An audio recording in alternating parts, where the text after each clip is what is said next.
Welcome to Hope is Here. My name is Greg Horn, and we are continuing our conversation with Greg Williams. He is the director of the Kentucky Marriage Movement. If you want to find out more about what he does and want some information about having a godly marriage, go to the website KentuckyMarriage.org. Yes. And that's spelled out, KENTUCKY, marriage.org. So make sure you check that out.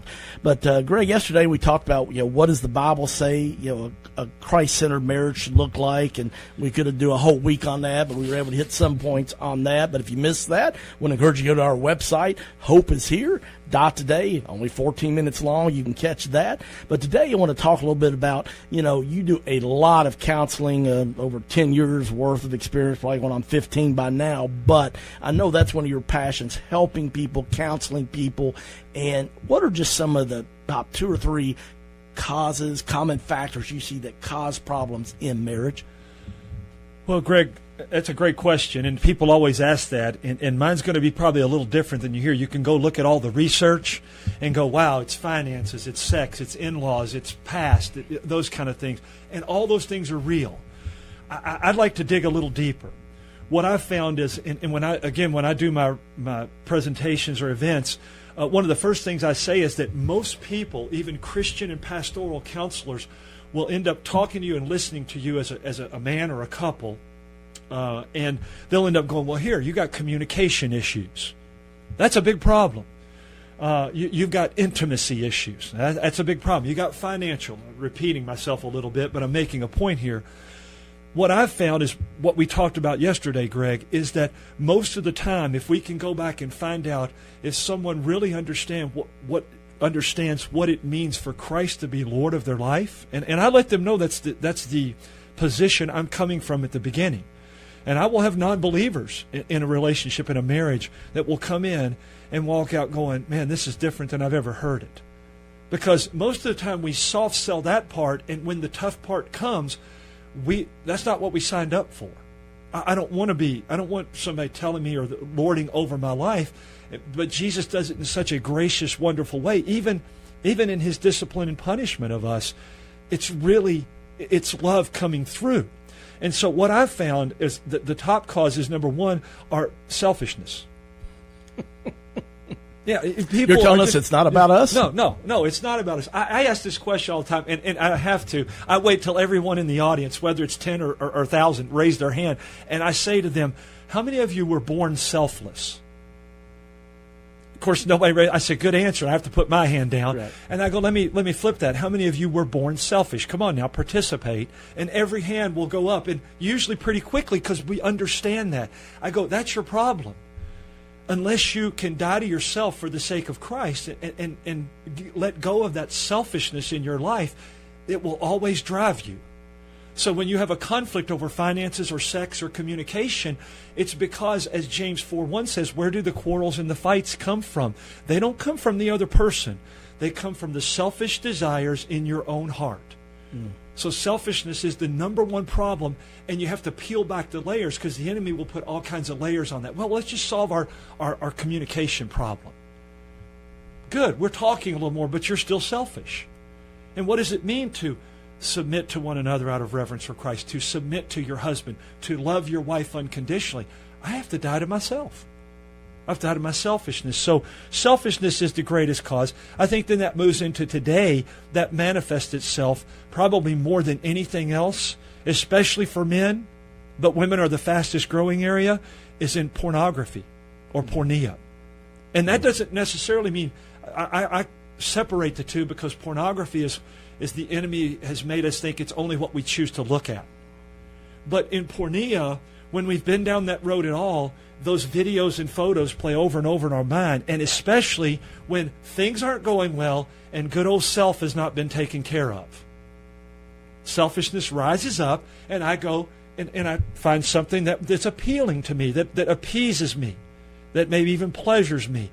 Those two things will break down any relationship, but especially the one that God designed to be together and to be one. So you have selfishness, you have pornea, and then you have this understanding that comes from both of those, and where we say, I don't understand what it means for someone to be Lord of my life. So the understanding of love as being selfless comes from having someone as Lord of your life. And there's really only two choices. There's going to be only, we're on a Christian radio station, but I say this anywhere.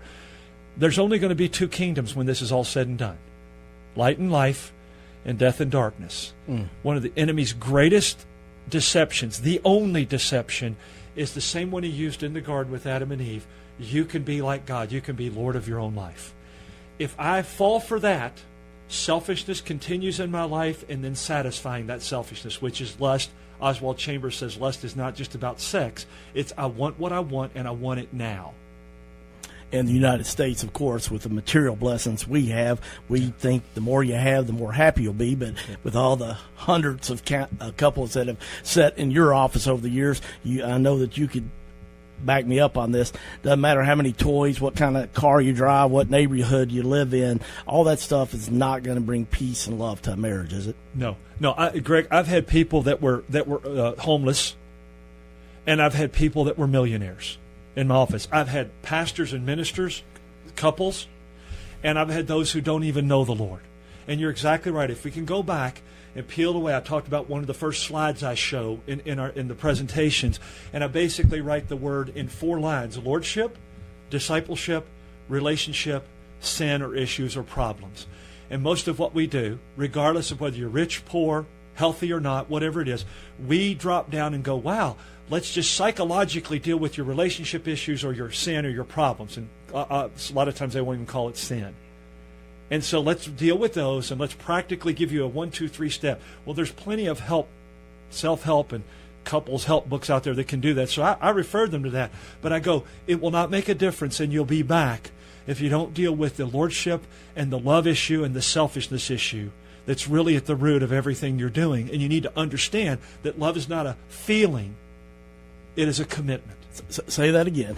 Love is not a feeling, because you just alluded to it, an American dream. I call it the Walt Disney version, and I love the Walt Disney shows. I mean, I love Tarzan and Phil Collins songs and all that. Right. But it is not, I mean, let me ask you this, and your audience this. If love were a feeling, as Christians, if you're listening, if you're not, take this seriously both ways, where would we be? If love were a feeling, where would we be? Because nothing about the cross, socially, relationally, emotionally, mentally, physically, spiritually, felt good. And we could go back and take scripture and quotes that Jesus said, questions he asked, and know that there was nothing that felt good about any of that. And he had 12 legions of angels hovering above him that he could have called at any moment. And yet he said, no, I love my Father. If you love me, you will obey my commands. Love the Lord your God with all your heart, mind, soul, and strength. That's what he was doing. He was loving his Father and being obedient, and he was loving us. So he kept his commitment.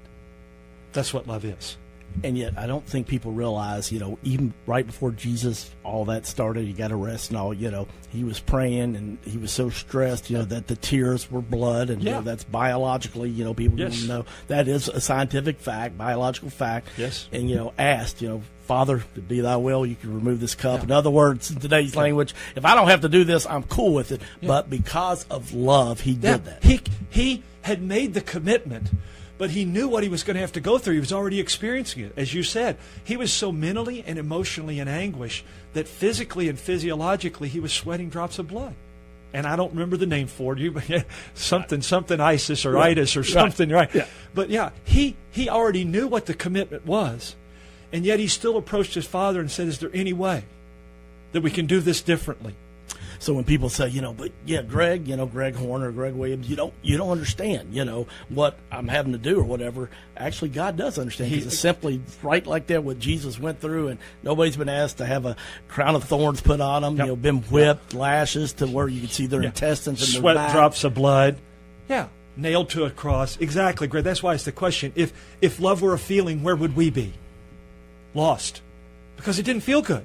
If Jesus defined love, which he didn't, obviously, the way that we do it, he would not have followed through with his commitment. But he did, and that in and of itself is love.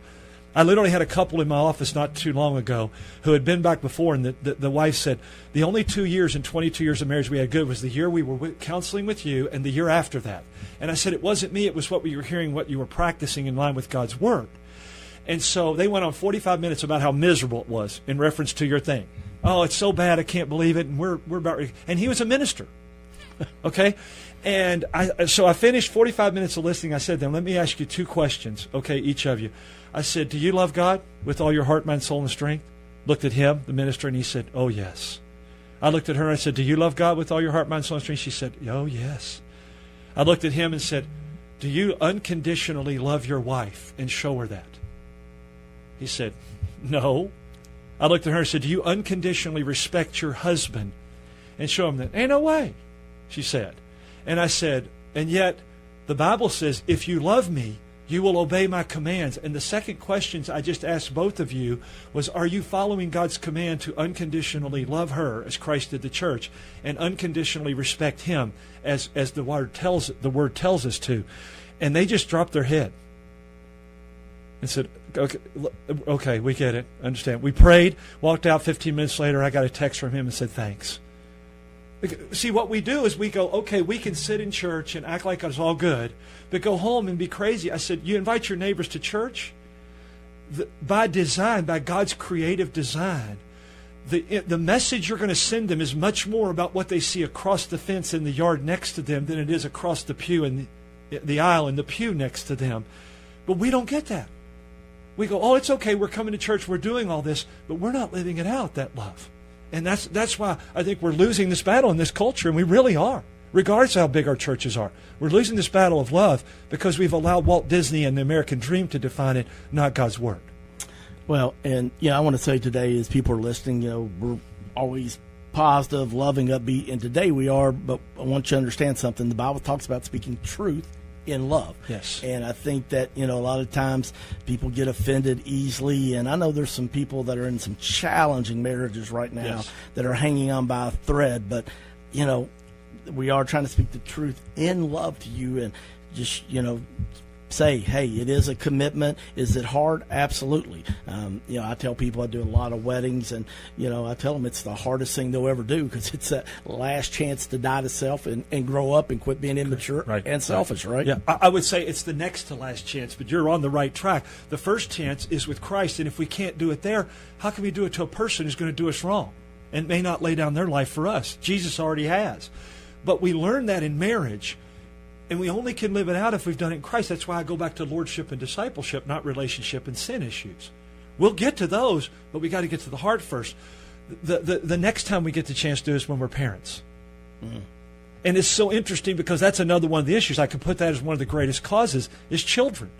And we never should elevate our children above our marriage. It's another one of the problems we have, but we're not finding that love and respect in each other. So we go find our children until they're 13, 14 years old, and then by God's design, they begin to move away from us.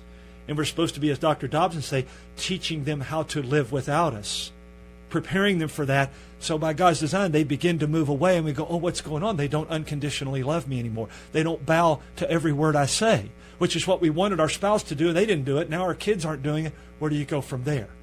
It has to be with the Lord. Submit to one another out of reverence for Christ. It's the only way it really works. Wow. Powerful stuff today. If you just tuned in late and you're like, I really wish I could have heard the first part of this, you can always catch podcasts of our radio programs. Go to our website, hopeishere.today. If you know friends that are struggling with marriage, let them know. You can share these podcasts. You can follow us on Podbean, iTunes. You can subscribe. It'll get automatically sent to you. The program is Hope is Here. I'm Greg Horn. I'm talking with Greg Williams. He is the director for the Kentucky Marriage Movement. You can find more out about what he does at KentuckyMarriage.org. That's spelled out, the state of Kentucky, KNTUCKY, marriage.org. He's going to be back with us tomorrow, and we'll be giving more contact information about him. But join us tomorrow as Greg Williams continues talking to us about what God has to say about marriage on Hope is Here. CMI is your full-service human resources provider in Central Kentucky. For 15 years, CMI Human Resources has taken great pride in helping organizations and people work. Whether it's employee handbooks or help in filling a position, no job is too large or too small for CMI. Contact the professionals today at CMI Human Resources, 859-296-2800, or online at cmiconsulting.com.